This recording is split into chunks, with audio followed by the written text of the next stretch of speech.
Bonjour. Un nouveau numéro dans notre série Les Arts des livres.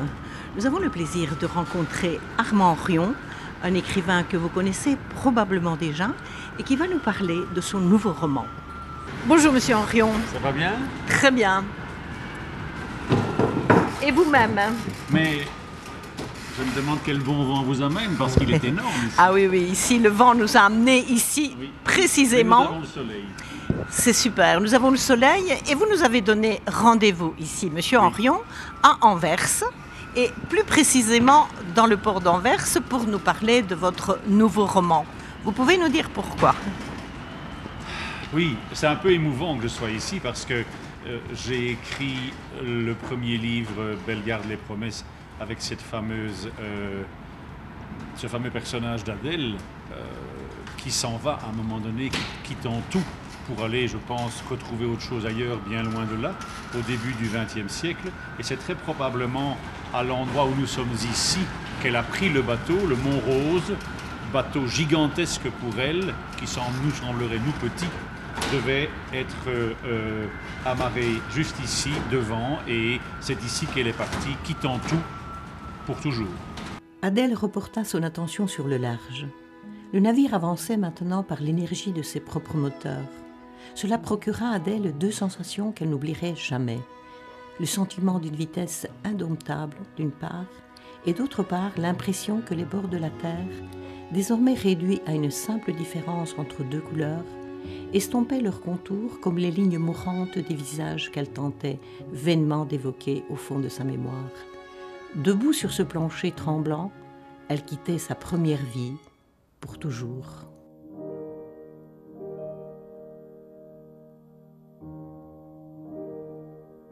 Armand Henrion, dans votre nouveau roman Belle garde les promesses, vous nous présentez un personnage un petit peu hors du commun, c'est le destin d'Adèle.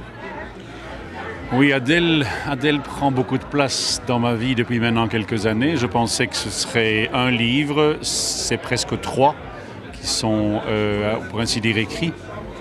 Dans les promesses, on voit une jeune femme jeune, jolie, pauvre et boiteuse. Elle a autant d'atouts que de problèmes et elle vit au début des années 1900 en Ardennes dans une ferme et la vie n'est vraiment pas rose pour elle. Mais effectivement, pour toutes sortes de raisons, elle va vivre une aventure extraordinaire pendant toute sa vie. Suite à un accident, mais ce handicap va la rendre boiteuse, mais en même temps va lui permettre de faire quelque chose que les femmes à cette époque-là n'avaient pas l'occasion. Oui. Le fait qu'elle soit boiteuse fait qu'elle n'est pas très utile à la ferme pour les travaux des champs. Or, on sait qu'au début du XXe siècle, les enfants allaient à l'école lorsqu'ils n'étaient pas utiles à la ferme.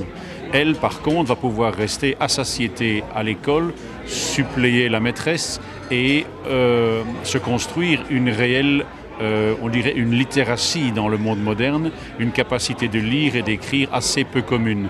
Et sans qu'elle ne le sache au début de sa vie, cela va remarquablement lui servir. Il y a un autre personnage qui va jouer un rôle important et qui va aussi l'aider à rompre ses chaînes, à ouvrir sa cage, comme vous dites. C'est sa marraine, la sœur de sa maman, qui, pour l'époque, est assez cultivée grâce à un beau mariage, on va dire. Elle fait un bon mariage, Maria, qui est en même temps, dans le milieu paysan, une trahison du milieu paysan, parce qu'elle va vivre avec quelqu'un qui est ingénieur du chemin de fer. On développe très fort le chemin de fer en Ardennes à cette époque-là, et elle va avoir accès à un certain milieu, tout en étant encore très fort gardée chez elle, gardée à la maison, gardée par les conventions. Mais elle a des ambitions qu'elle va reporter sur sa filleule et ça va être une très très belle chimie, l'histoire de ces deux femmes. On peut dire aussi qu'elle est féministe, sa marraine.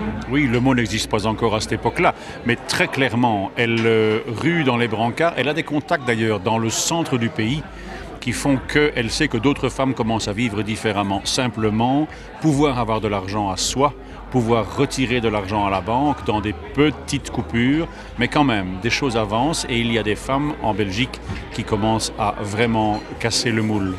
Pour Adèle, ce sera un effet d'imitation surtout. Ce qui est très important pour Adèle, c'est qu'elle va pouvoir, sous des motifs économiques pour la famille, quitter le lieu où la famille vit pour qu'elle aille vivre dans ce qui devient une petite ville. Mais elle continue à être sommée de travailler dans des tout petits métiers qui sont de nettoyer la crasse des autres.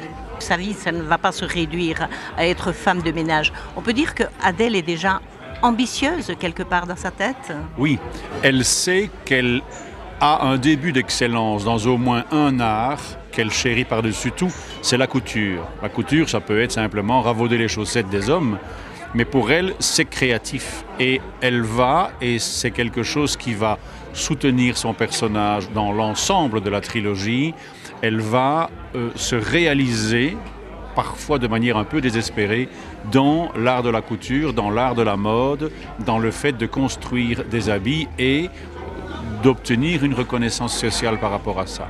Nous avons évoqué ces différents éléments qui vont aider Adèle à sortir de son destin, mais le moteur profond quand même de ce départ, de cet embarquement, c'est l'amour qui va guider Adèle. Oui, elle a l'âge de ses artères, donc une petite vingtaine d'années quand elle décide de partir. Et c'est vrai qu'elle ne part pas seulement pour se réaliser professionnellement, elle ne part pas seulement pour fuir la pauvreté, elle part aussi parce qu'il y a quelque part quelqu'un dont elle pense qu'il l'attend.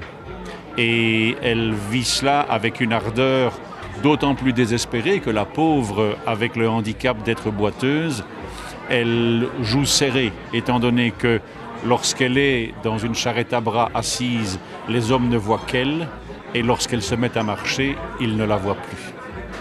Donc, vous la faites partir de Bertry. Quelles sont les différentes étapes que vous allez nous faire découvrir ? Elle part d'abord de son propre village, que je ne cite pas pour des raisons de coquetterie. Elle part de Bertry comme si elle allait travailler et faire des courses à Libramont. Et elle arrive en fait après un trajet en train sans trop de problèmes, ici, là où nous faisons l'émission, à Anvers. Et derrière moi, il y a le quai où elle a embarqué pour toute sa vie.